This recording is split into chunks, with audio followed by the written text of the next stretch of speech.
Hi, this is BlingTV and you're with the Blacksmith, and today I am very lucky to be next to Ben Fogle. Ben Fogle, you are pretty much a little bit of a living legend. Oh, thank you. Which is pretty cool. You're making me blush almost there. No, it is true. I've knew Ben Fogle for, not new personally, but I've watched him on TV for a very long time, so I feel kind of lucky to be able to interview him today. So I've got a few questions for you, Ben, before we get started. Yeah.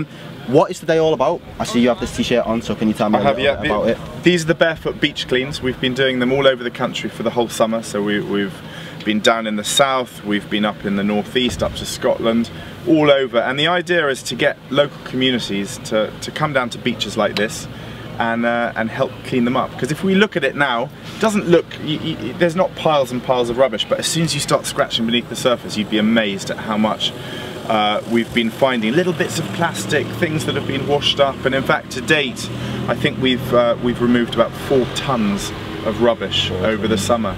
And I think today I think we'll have quite a big turnout. All volunteers, everyone's just going to turn up, spend an hour or two cleaning. I reckon we're probably going to take away about 200 kilograms of rubbish will be collected on this beach today. Just this beach alone? Probably. I mean, listen, give or take. And the idea is that in the future people to start looking after their environment a little bit. Because if this was our streets, if you saw litter on the street, you wouldn't accept that, would you? You'd want it all picked up and cleaned up, and you'd tell someone off. But the beaches, it doesn't seem to be the same. So it's just about looking after and caring for our environment, because look, this is a beautiful place. Yeah, okay, so that kind of covers my next question as well. So what are you looking to achieve after today? Is it just sort of a broader awareness for people when you come to the beaches, enjoy your beach, but at the same time have some respect for the beach? Exactly. And listen, today is all about having fun. It's not a kind of, this isn't like a school outing where we've got headmasters around saying pick up that, pick up that. You know, we're actually inviting everyone to stop for a glass of wine afterwards. You know, this is being supported by Surfers Against Sewage and Barefoot Wine, and the two have come together, and it works really, really well. And it's all about enjoying yourself. And the long-term hope of something like this is that kids go away, and next time, and their families, and next time they're on the beach, they see a crisp packet or a empty Coca-Cola can. They pick it up. They don't just leave it there. For somebody else to do. Exactly. Okay, that's good. So what's next for you then, personally, in your personal career? What's next for you? Well, I'm actually really lucky. I'm working on the Olympics right now. So in fact, I was at the stadium last night for the athletics, which was just amazing. So I'll be back next week doing that, and then I have quite a big goal next year that I'm going to attempt to be one of the first people ever to swim across the Atlantic Ocean. So swimming from New York to Cornwall, 3,500 miles, just my arms. Just your arms. So there's got to be a lot of training involved for that. A lot of training. I haven't started it yet. It's everyone's big question is, have you started the training? How's it going? But I've got quite a lot. So I should probably be in the sea today. It's far too cold though. I'll stick to the cleaning. But again, the reason for doing that is I kind of want to inspire people. I'm not a very good swimmer. I don't even really like swimming. You've swum from, let me make sure I'm not correct, Alcatraz, from San Francisco to Alcatraz, or the other way around?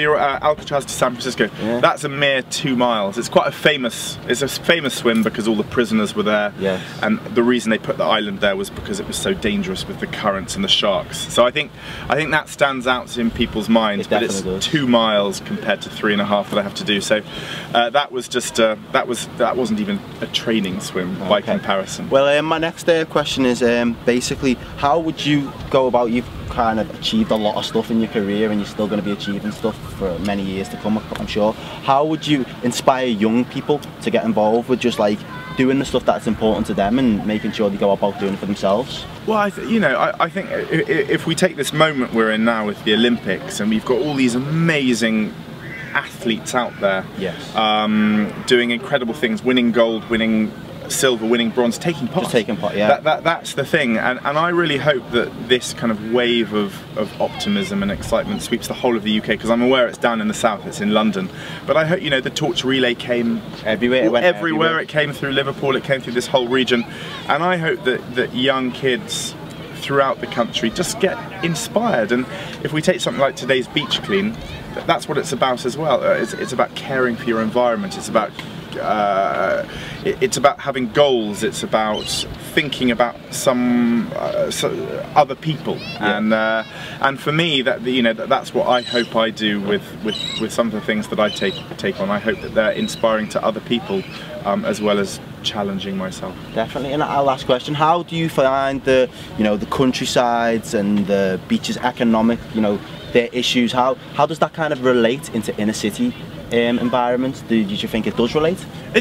Listen, it's a hard one. It does here because Liverpool's 40 minutes away.